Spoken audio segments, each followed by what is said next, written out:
Hello to all, please subscribe the channel and press the bell icon for more video updates. Today is 22nd August of 2020 and it's a Saturday today. चलिए आज analyse शुरू करने से पहले कुछ question पूछ लेते हैं। आप उनका जवाब कमेंट सेक्शन में बताएं। जैसा पहला क्वेश्चन है, एनिमल वेलफेयर बोर्ड जो है वो कब स्टैब्लिश किया गया था?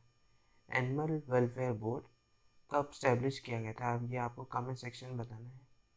दूसरा क्वेश्चन आता है, जो रशिया की वैक्सीन लॉन्च की है, रशिया ने वैक्सीन जो लॉन्च की है उसका नाम क्या है और वो किसके नाम पे रखी गई है, आपको बताना है कमेंट सेक्शन में। ये दो क्वेश्चन आपको कमेंट सेक्शन में बताने हैं और प्लीज़ कमेंट हर कोई करे, जो वीडियो देखे प्लीज़ कमेंट जरूर करें। और आपको वीडियो कैसे लगा ये भी आप कमेंट सेक्शन में बता सकते हैं। चलिए आज के लिए शुरू करते हैं। आज की पहली न्यूज़ देखते हैं हम लोग। पहली न्यूज़ क्या है? पहली न्यूज़ आती, 9 killed in Srisailam power house unit fire. कहते हैं जो श्रीशैलम है, ये क्या कहते हैं, ये तेलंगाना में पड़ता है, तेलंगाना में है। यहाँ के एक पावर हाउस में क्या कहते हैं आग लग गई। क्या कहते हैं, ये इन्वायरमेंटल मैटर है। क्या कहते हैं एक पावर हाउस में आग लगी है, किस कारण लगी ये अभी पूरा इन्वेस्टिगेशन होगी तब पता चलेगा। उसमें 9 लोग मरे, इसमें इस न्यूज़ में ऐसा बताया गया है। इस 9 लोग में इंजीनियर्स भी हैं, वर्कर्स भी हैं जिसमें थे इस यूनिट में। स्टेट रन हाइडल स्टेशन था ये श्रीशैलम प्रोजेक्ट का, जो तेलंगाना साइड पे चल रहा था। Inter state border across the Krishna, जो इंटर स्टेट बॉर्डर है कहते कृष्णा के पास, वहाँ पे ये एक प्रोजेक्ट था। तो वहीं पे आग लगी और काफ़ी लोग क्या कहते हैं घायल भी हुए हैं और 9 लोग की डेथ हो चुकी है। तो क्या कहते हैं इसमें वही बताया गया है कि ये कैसे हुआ। ये तो आगे कल या परसों में न्यूज़ आएगी कि ये क्यों हुआ। इन्वेस्टिगेशन जब होगा तो पता चलेगा। चलिए अगली न्यूज़ देखते हैं हम लोग। अगली न्यूज़ आती है, stopping religious activities alone is trend से स्टॉप कोर्ट। क्या कहते हैं कि हाई कोर्ट, सुप्रीम कोर्ट सबने यही कहा है कि कहते हैं कि ये सिर्फ रिलीजियस एक्टिविटीज़ को रोकना ही सिर्फ ज़रूरी नहीं है। कहते हैं सब मुँह से रोक के कुछ नहीं रोक सकते। तो स्प्रेड तो हो ही रहा है, तो इसमें वही कहा गया है कि रिलीजियस एक्टिविटीज़ भी धीरे धीरे क्या कहते हैं रिवाइव करें। क्या कहते हैं कि जो जैसे गणेश चतुर्थी आज है, तो क्या कहते हैं उसी कारण कि महाराष्ट्र में बहुत ज़्यादा अच्छे से मनाई जाती है। वहाँ पे बहुत बड़े बड़ी मूर्तियाँ रखी जाती हैं गणेश भगवान की, बहुत अच्छे पूरे देश में मनाई जाती है, लेकिन महाराष्ट्र में कुछ ज़्यादा उसका इम्पैक्ट है। तो इसमें वही कहा गया है कि इकोनॉमी को रिवाइव करने के लिए ये बहुत ज़्यादा ज़रूरी है। इसमें लिखा है, it allows 3 Jain temples in Mumbai to open for 2 days with कोविड-19 सेफगार्ड।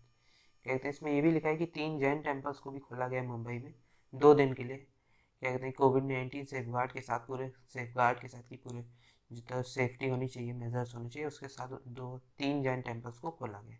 इसमें वही लिखा है। इसमें लिखा है, इसमें ये भी लिखा है, it was stressed that the state government were opening up activities involving economic interest but were citing the कोविड-19 pandemic when it came to religious activities. कहते हैं कि इकोनॉमिक इंटरेस्ट के लिए एक्टिविटीज़ खुल नहीं थी धीरे धीरे, लेकिन रिलीजियस एक्टिविटीज़ ये कोविड-19 के कारण इतना जल्दी नहीं खुल पाई। ये सही स्टेप है कि धीरे धीरे रिलीजियस एक्टिविटीज़ को रिवाइव किया जाए। इकोनॉमिक को तो रिवाइव करना ही है, लेकिन धीरे धीरे कोविड-19 स्प्रेड ना हो पाए उसको रोकते हुए, उसको कंट्रोल करते हुए हमें इसको रिवाइव करना चाहिए, रिलीजियस एक्टिविटीज़ को धीरे धीरे। तो इसमें यही बात की गई है। चलिए अगली न्यूज़ देखते हैं हम लोग। अगली न्यूज़ आती है, ahead of Bihar poll election commission not for filing nominations online. कि जैसे आप सभी जानते हैं कि बिहार के इलेक्शन होने वाले हैं अक्टूबर नवंबर में, तो उस पर इलेक्शन कमीशन ने कहा है कि नॉमिनेशंस जो है, लोगों के कैंडिडेट्स जो हैं वो लोग नॉमिनेशन अपने ऑनलाइन भर सकते हैं। इसमें वही बताया गया है कि guidelines for elections restrict attendees eight public rallies की, जो पब्लिक रैलीज होती थी बड़ी बड़ी, उनको रोकने की बात की गई है कि उतनी बड़ी पब्लिक रैलीज नहीं होनी चाहिए, पूरा हो रोड शोज हो लेकिन पूरे क्या कहते हैं सोशल डिस्टेंसिंग नॉर्म्स के साथ हो, जो सेफ्टी नॉर्म्स है उनके साथ होने चाहिए। इसमें वही लिखा है। इसमें लिखा है, at of the Bihar assembly poll the election commission on Friday approve is guidelines for conducting poll during the कोविड-19 पैंडेमिक।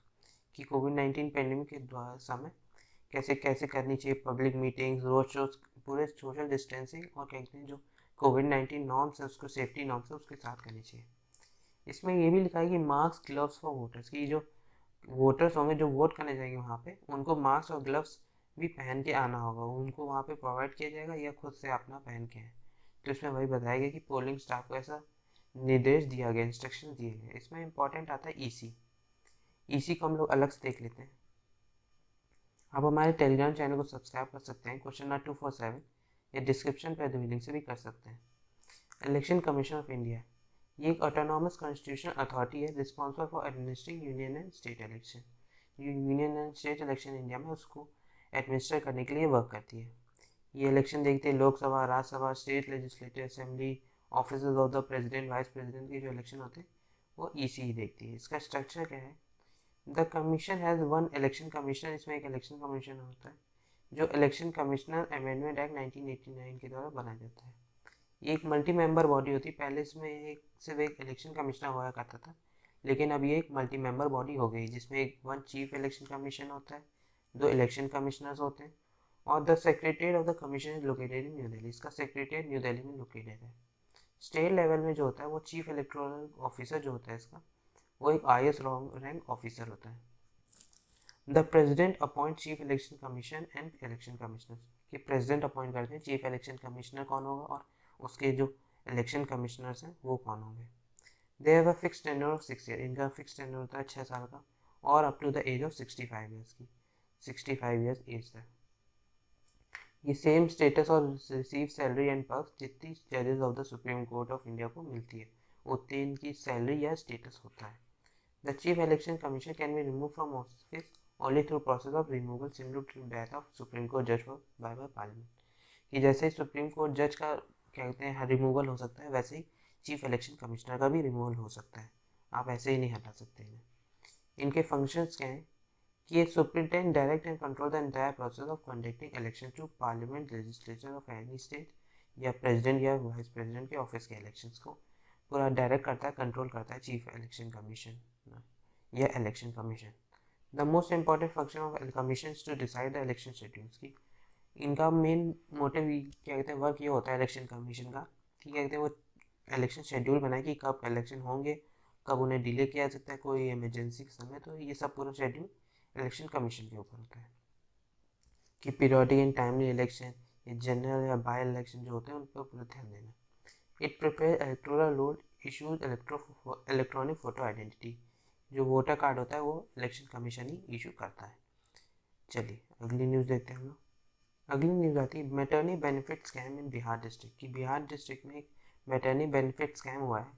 इसमें NRHM money withdrawn under several women scheme, की NRHM का जो मनी आता था वो कई औरतों के नाम पे झूठा ही स्कैम है ये पूरा, जिसमें कई औरतों के नाम पे पैसा निकाला गया है। तो उसमें वही बताया गया जो NRHM, चलिए हम लोग देख लेते हैं ये NRHM क्या होता है, इसको अलग से देखते हैं हम लोग।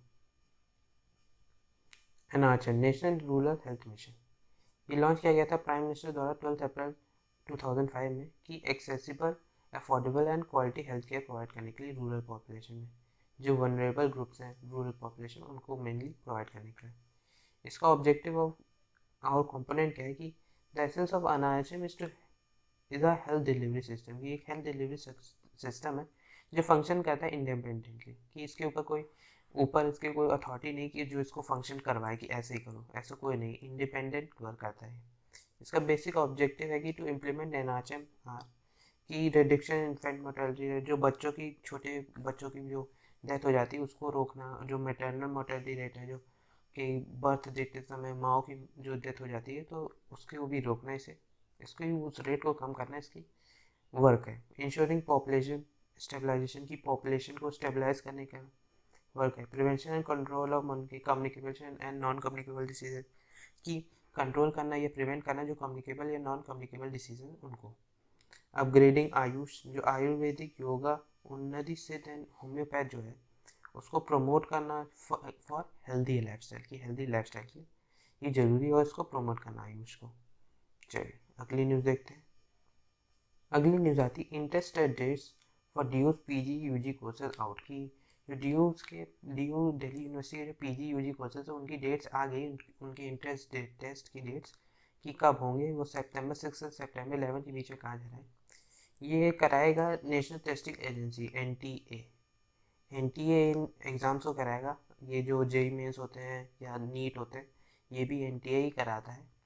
कहते हैं इसमें वही कहा गया कि ये ड्यू एग्ज़ाम्स भी इनकी डेट्स आ चुकी हैं, इनके भी एग्ज़ाम होंगे इंट्रेंस एग्ज़ाम, तो उसमें यही बात बताई गई है।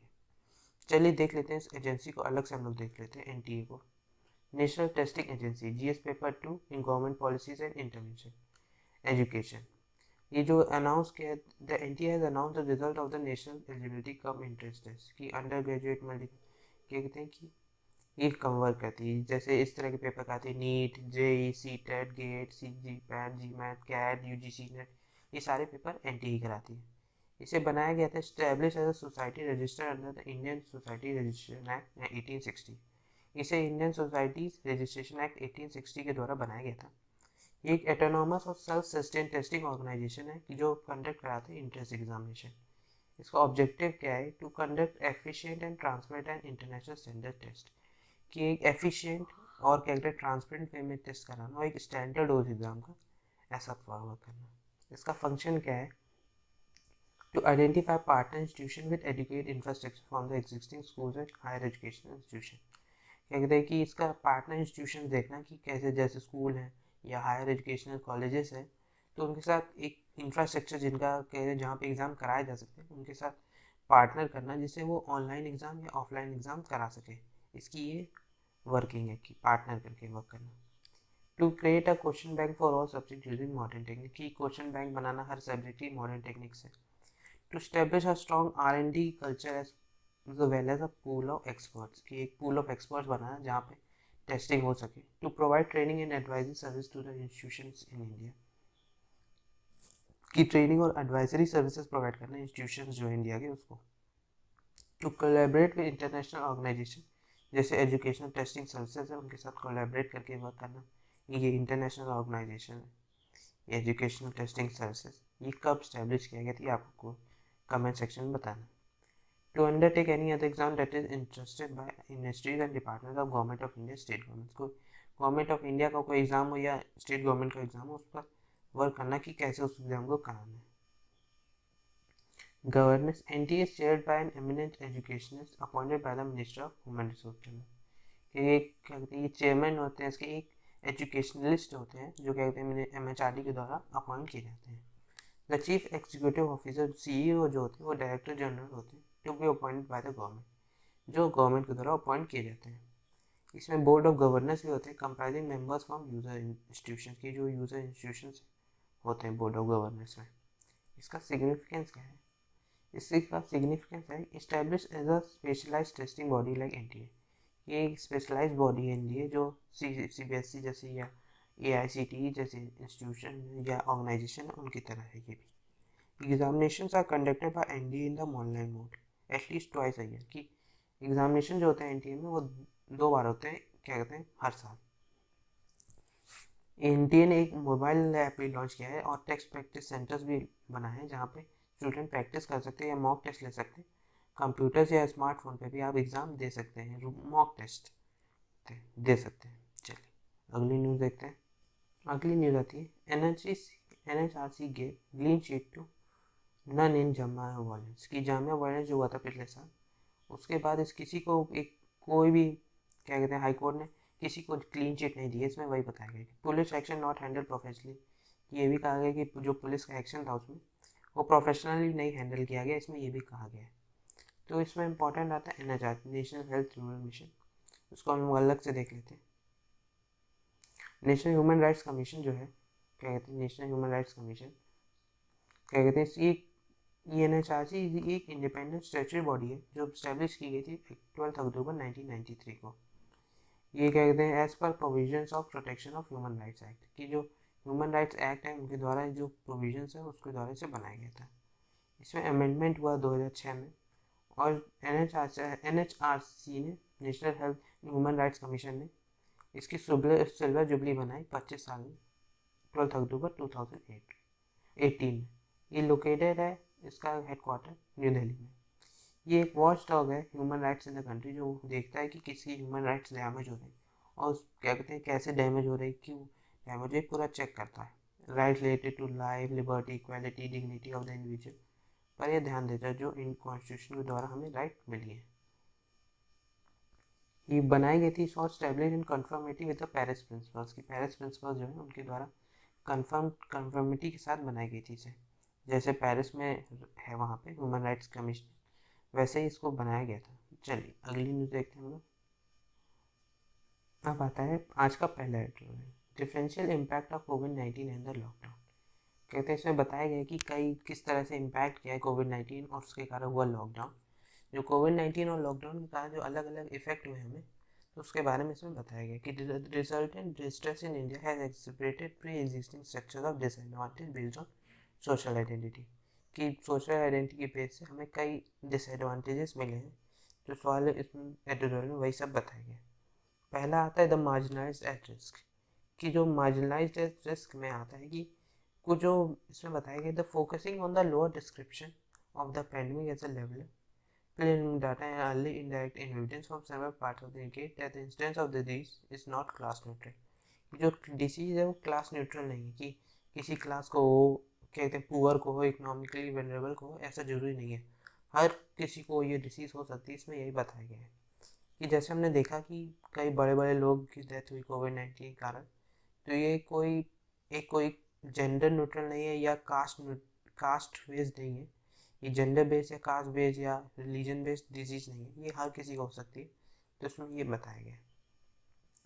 अगला इसका इम्पैक्ट आता है इंडियन शटडाउन, कि इंडियन शटडाउन के कारण जैसे हमने देखा कि मार्च 2020 में जब कोरोना के पहले केस आए, शुरू में थोड़े बहुत केस आए, तो उसके बाद लॉकडाउन लगा दिया गया जिससे हमारी तैयारी कर सकें इस कोरोना से लड़ने के लिए। तो ऐसा लॉकडाउन लगा दिया गया। उसके बाद इसे एक की एलिमेंट था पैंडेमिक का कंट्रोल स्ट्रेटजी के लिए। इसमें ये भी लिखा है कि जैसे हमने देखा कि पहले ही मंथ में अप्रैल में उसमें काफ़ी ज़्यादा इंक्रीमेंट था केसेस में, तो इसलिए लॉकडाउन लग गया था कि इतनी तेज़ी से इंक्रीज़ ना हो पाए, हम उस तब तक उसकी स्ट्रेटजी कर लें कि कैसे कंट्रोल करना है। लेकिन उतने अच्छी तरह से हम लोग ने स्ट्रेटजी नहीं बना पाई, उतने अच्छे हेल्थ सेंटर्स नहीं बना पाए कोविड-19 कंट्रोल करने के। तो इसमें यही बात की गई है। इसमें एक क्वेश्चन ये भी अराइज होता है, was then sudden unemployment caste neutral despite the fact that it was caste blind. क्या कहते हैं कि इसमें आता है जो अनएम्प्लॉयमेंट हुआ, जो इस लॉकडाउन के कारण लोग वापस गए अपने अपने घर, जो अनएम्प्लॉयमेंट इंक्रीज हुआ, तो वो कास्ट न्यूट्रल था कि कास्ट ब्लाइंड था। ये कहते हैं एक क्वेश्चन वेराइज होता है इसमें कि जैसे हमने देखा ही है, क्या कहते हैं जो अपर कास्ट लोग थे, जो इनका अपर कास्ट था, वो एम्प्लॉयमेंट उनका काफ़ी कम डिक्रीज हुआ। 39% पहले थे एम्प्लॉयड लोग अपर कास्ट के, अब 32% हो गए अप्रैल 2020 तक। तो क्या कहते हैं सिर्फ 7% का डिक्रीमेंट आया। और जो शेड्यूल कास्ट थे उनका 20% का 44%, जो 24% से लोग क्या कहते हैं एम्प्लॉयड रह गए। जो अदर बैकवर्ड क्लासेस या शेड्यूल ट्राइब लोग थे, अदर बैकवर्ड क्लास 42% टू 34% आ गए, 40 टू 26% आ गए एसटीज। और क्या कहते हैं काफ़ी ज़्यादा डिक्रीमेंट आया। अपर कास्ट में उतना डिक्रीमेंट नहीं है, लेकिन जो बाकी फैक्टर्स थे उनमें काफ़ी जो बाकी कास्ट है उनमें काफ़ी ज़्यादा डिक्रीमेंट आया अनएम्प्लॉयमेंट में। अगला फैक्टर आता है एजुकेशन एज अ फैक्टर, कि एजुकेशन में काफ़ी ज़्यादा इम्पैक्ट आया। जैसे हमने देखा है कि ये ग्लोबल जो डिजीज़ आई है, एक पेंडेमिक आई है, इसके कारण लोग जो बच्चे थे उनको पढ़ाई करने में दिक्कत हो रही। कुछ जगहों पे तो जो ऑनलाइन एजुकेशन है वो हर किसी को नहीं प्रोवाइड करी जा सकती। जैसे आप सभी जानते हैं कि कुछ गाँव में नेटवर्क प्रॉब्लम है, तो उन्हें शहर आने की क्या कहते हैं, वो शहर आके इसीलिए पढ़ते थे कि कहते हैं अगर गाँव में सुविधा होती तो शहर आके क्यों पढ़ते हैं। तो जो शहर के स्कूल तो इस वक्त सारे बंद ही हैं, पेंडेमिक का सही भी है, क्योंकि नहीं तो स्प्रेड ज़्यादा बढ़ जाएगा। तो कोविड एजुकेशन में बहुत ज़्यादा इम्पैक्ट हुआ है पेंडेमिक कारण, क्योंकि ऑनलाइन एजुकेशन भी हर किसी तक नहीं प्रोवाइड कराया जा सकती। तो इसमें यही बात की गई है। इशू ऑफ टेक्नोलॉजी, क्या कहते हैं इशू ऑफ टेक्नोलॉजी भी है। क्या कहते हैं इसमें यही बताया गया है कि कैसे कई proportion of household with access to internet की, जो कई से 20 से 10% लोगों के पास जो UC and SC house hold है उनके पास इंटरनेट सर्विसेज हैं, बाकी लोगों के पास नहीं है। तो काफ़ी ज़्यादा दिक्कतें हैं इंटरनेट ना होने की। जो कई सेक्टर्स में वर्क करते थे लोग, उनको भी दिक्कतें हो रही हैं वर्क करने में। तो वर्क एट होम करना भी कई दिक्कतें हैं कई जगहों पे। तो इसमें वही पूरे में बताया गया कि क्या क्या इम्पैक्ट आया लोगों के ऊपर इस कोविड-19 और लॉकडाउन का। चलिए अगला एडिटोरियल देखते हैं हम लोग। Moving resolutely towards the post pandemic future, की अब ये भी एक पैंडेमिक के ऊपर है कि पोस्ट पैंडेमिक फ्यूचर, की जो पैंडेमिक ख़त्म हो जाएगा उसके बाद कैसा होगा ये हमारा क्या कहते हैं हमारी सोसाइटी। तो उसके बारे में ये बताया गया है।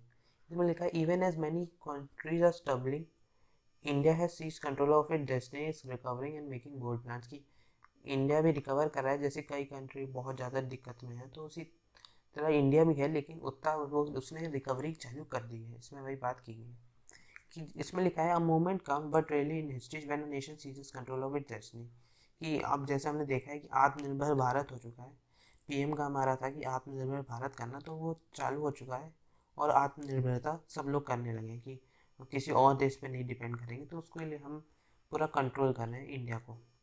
Even as the world is reeling from the impact of pandemic, India is recovering from its fresh energy and making bold plan for the future. कि इंडिया भी रिकवर कर रहा है फ्रेश एनर्जी के साथ और बोल्ड प्लान्स बना रहा है, जिस फ्यूचर में उसे और क्या कहते हैं इस तरह की दिक्कतें हैं तो वो कंट्रोल कर सके। जैसे हमने देखा है कि पैंडेमिक पूरे देश में, पूरे वर्ल्ड में फैल रहा है, ग्लोबल इकोनॉमी को बहुत ज़्यादा इसने दिक्कत में किया है। जैसे हमने देखा कि इस तरह की economic contraction great depression of the 1930s में हुआ था। इससे पहले इतना ज़्यादा ग्लोबल इकोनॉमिक इम्पैक्ट कभी नहीं आया, जिसमें ये बात की गई है। इसमें ये भी कहा गया है कि गवर्नमेंट ऑफ इंडिया, जैसे प्राइम मिनिस्टर हमारे, उन्होंने एक अच्छे स्टेप्स भी लिए हैं कई लोगों के इम्प्लीमेंटिंग अ रैपिड लॉकडाउन, जिससे लॉकडाउन कारण कई लाइफ बची, मेंटेन रिलीफ टू प्रोटेक्ट लिवलीहुड्स को बचाने के लिए। तो आत्मनिर्भर भारत पैकेज लॉन्च किया गया, इस तरह के कई पॉलिसीज़ लॉन्च की गई इस लॉकडाउन के समय भी, कि लोगों को खाने की प्रोवाइड दिक्कतें ना हो। तो इस तरह की कई इसके बारे में बताया गया कि जैसे हमने देखा है कि कई N95 मास्क हो गए या ऑक्सीजन सिलेंडर्स, तो इनकी दिक्कतें भी थी। Average citizen learn the value of, इनकी क्या कहते हैं वैल्यू जान गए कि mask wearing, social distancing, hand washing की क्या वैल्यू है, ये सब हम जान गए कोविड-19 के कारण। क्या कहते हैं जब ये पोस्ट कोविड-19 होगा, जब कोविड पैंडेमिक ये ख़त्म होगा, तो उसके बाद भी हम लोग क्या कहते हैं ये सब क्या कहते हैं जो एक्शन हम अभी ले रहे हैं, जैसे हैंड वॉशिंग हो गई या मास्क वेयरिंग, या जो क्राउड में लोग रहते थे उनमें कमी आएगी, लोग इतना ज़्यादा नहीं रहेंगे। तो इसमें वही बात की गई है कि कई वैक्सीन कैंडिडेट्स भी हैं जो फाइनल स्टेजेस में हैं टेस्टिंग के, लेकिन नेशनल लॉकडाउन हैज़ दस सेव लाइफ्स ऑफ लाइफ, की नेशनल लॉकडाउन ने कई लाख लाइफ्स बचाए भी हैं। इसमें कई पैकेजेस भी डिस्ट्रीब्यूट किए गए, जैसे पब्लिक डिस्ट्रीब्यूशन सिस्टम के द्वारा लोगों को खाना प्रोवाइड किया गया, कि जो क्या कहते हैं, और मनरेगा के द्वारा क्या कहते हैं लोगों को प्रोवाइड किया गया, जॉब्स प्रोवाइड किए गए जो गांव चले गए थे लोग। और प्रधानमंत्री गरीब कल्याण योजना के द्वारा मैसेज रिलीफ पैकेज लॉन्च किया गया, जिससे 80 करोड़ फेलो सिटीजन्स को प्रोवाइड किया गया। तो इस तरह कई स्कीम्स लाई गई और कई सर्विसेज प्रोवाइड की गई। इसमें ये भी लिखा है कि after this relief measures were rolled out, the government introduce the आत्मनिर्भर रिलीफ पैकेज, कि जिसमें एक reform position India for the future generate confidence among business people and investor. और कई एक्शन भी ले गए, कई बोल्ड प्लान भी बनाए गए, बोल्ड पॉलिसीज़ बनाई गई कि एक पोजीशन इंडिया की बनाना और एक कॉन्फिडेंस बनाना इंडिया के अंदर कि वो वर्क कर सकता है आत्मनिर्भरता से। तो जैसे हमने देखा कि डेली फार्मर्स और अदर एग्रीकल्चरिस्ट जो थे उनको एडिशनल 1 लाख करोड़ का has been EM mark to build rural infrastructure such as storage deposits. ये डिपोट्स और स्टोरेज डिपोट्स बनाने के लिए कई लाख करोड़ पैसे दिए गए हैं कि बनाया जाए, जिससे जो फार्मर्स हैं उनको दिक्कत ना हो। During this uncertain time India remains a safe है, कि ये क्या कहते हैं अनसर्टेन टाइम या कहते हैं टाइम भी इंडिया ने अच्छी तरह से कंट्रोल किया है। जैसे कई कंट्रीज ऐसी भी हैं stumbling to the pandemic, meanwhile India has control of it destiny and martially dissolve toward the post pandemic future. क्या कहते हैं कि जैसे कुछ कंट्रीज अभी भी बहुत ज़्यादा दिक्कत में को बहुत ज़्यादा कोविड-19 फैला हुआ है, वहाँ बहुत ज़्यादा स्प्रेड है। तो उसमें देखा जाए तो इंडिया ने काफ़ी अच्छा कंट्रोल किया अपने डेस्टिनी में, और इस पोस्ट पैंडेमिक फ्यूचर के लिए भी सोचा है कि इस पैंडेमिक ख़त्म होने के बाद क्या हमारा किस तरह फ्यूचर होगा, तो उसके बारे में भी सोचा गया है। तो इस एडिटोरियल में इतना ही दिया गया। चलिए अगली न्यूज़ आती, Kerala remedies to host it first dragon fly festival, की पहला ड्रैगन फ्लाई फेस्टिवल होने वाला केरला में। ये थुम्बी महोत्सवम जो इंकरेज करेगा वेरी पार्टिसिपेशन विद पांचलो एज ए ऑफिशियल मैस्कॉट। ये जो वर्ल्ड WWF है, इंडिया केरला यूनिट जो है वहाँ का, उसने क्या कहते हैं society for odonate studies SOS और थुम्बीगुरन जो है वहाँ first ever state dragon fly festival होगा केरला में, जिसका नाम थुम्बी महोत्सवम रखा गया। ये करंट अफेयर में पूछा जा सकता है, तो ये आप याद रख लीजिए। थुम्बी याद रखेंगे तो अभी याद हो ही जाएगा। महोत्सव थुम्बी महोत्सव आप ऐसे याद कर सकते हैं। तो ये पहला एक ड्रैगन फ्लाई फेस्टिवल होने वाला है इंडिया में। चलिए अगली न्यूज़ देखते हैं। अगली न्यूज़ आती है third warning as Godavari level rise at Bhadrachalam. ये भद्राचलम में गोदावरी की लेवल राइज की गई है। तो इसमें इंपॉर्टेंट आते हैं गोदावरी रिवर, इसको हम लोग अलग से देख लेते हैं। गोदावरी रिवर को, गोदावरी रिवर GS1 पे water resources Godavari river. Godavari river एक लार्जेस्ट रिवर है पेनिनसुलर इंडिया की। ये rises from place called Trimbak, ये त्रिम्बक जो जगह है वहाँ से राइज करती है ये नासिक डिस्ट्रिक्ट जो है स्टेट ऑफ महाराष्ट्र वहाँ तक। लोकेटेड इन द वेस्टर्न घाट जो है वहाँ पे ये त्र्यंबक डिस्ट्रिक्ट नासिक डिस्ट्रिक्ट में पड़ती है। इसका जो कॉन्फ्लुएंस या माउथ ऑफ द रिवर है, it drains into bay of Bengal, ये बे ऑफ बंगाल तक जाती है, forming a large delta below Rajahmundry तक जाती है डेल्टा जो है वहाँ का। इसकी मेजर ट्रिब्यूटरीज हैं Indravati river, Pranhita river, Penganga river, Purna river, Dudhna river, Manjra river, Wardha river, Ganga river, Sabari river, Godavari basin इसके मेन है। The Godavari river flows to the state of, कई स्टेट्स को क्रॉस करके जाती है, जैसे महाराष्ट्र, तेलंगाना, आंध्रा, छत्तीसगढ़, मध्य प्रदेश, उड़ीसा, कर्नाटका, पुदुचेरी, यहाँ तक क्रॉस करके ही जाती है। इसके जो मेजर वैली प्रोजेक्ट या डैम कह एसोसिएटेड, इसके जो एसोसिएटेड हैं ये वैली प्रोजेक्ट्स हो गए, डैम्स हो गए बहुत सारे। गंगापुर डैम जो है वो इससे, Jayakwadi dam, Sri Ram Sagar project, Polavaram project, Dowleswaram barrage, और इसकी the Godavari river subject to heavy floods की क्या कहते हैं, गोदावरी रिवर से हैवी फ्लड्स भी आते हैं, जैसे साउथ ऑफ पोलावरम में जो एक पिक्चर्स गॉज है। Coastal areas in the Godavari basin are cyclone prone, कि जो इसका कोस्टल एरिया है गोदावरी बेसिन का, वहाँ पे साइक्लोन बहुत ज़्यादा आते हैं। Deltaic areas of the Godavari basin face drainage constants, इसके कारण फेस ड्रेनेज में बहुत ज़्यादा फ्लैट टोपोग्राफी के कारण काफ़ी दिक्कतें आती हैं। A large portion of Maharashtra, the Marathwada region in the Godavari basin drought prone, कि वहाँ पर सूखा बहुत ज़्यादा आता है। Some important cities on the banks of Godavari river, जो इसके बैंक्स पर गोदावरी रिवर के वो है Nashik, Bhadrachalam, Rajahmundry, Narsapur. Asia largest rail cum road जो ब्रिज है, रेल कम रोड ब्रिज, वो गोदावरी ब्रिज पर बना है, linking Kovvur Rajahmundry is consider to be engineer feat, कि उसे इंजीनियर फीट माना जाता है। चलिए आज के लिए इतना ही, थैंक यू वेरी मच। अगर आपने चैनल को सब्सक्राइब नहीं किया है तो चैनल को सब्सक्राइब कर दें और प्लीज़ लाइक बटन जरूर दबा दें। और जो क्वेश्चन पूछे गए हैं आप उनका जवाब भी आप कमेंट सेक्शन में बता सकते हैं, और आपको वीडियो कैसा लगा ये भी आप कमेंट सेक्शन में ज़रूर बताएं। Thank you very much.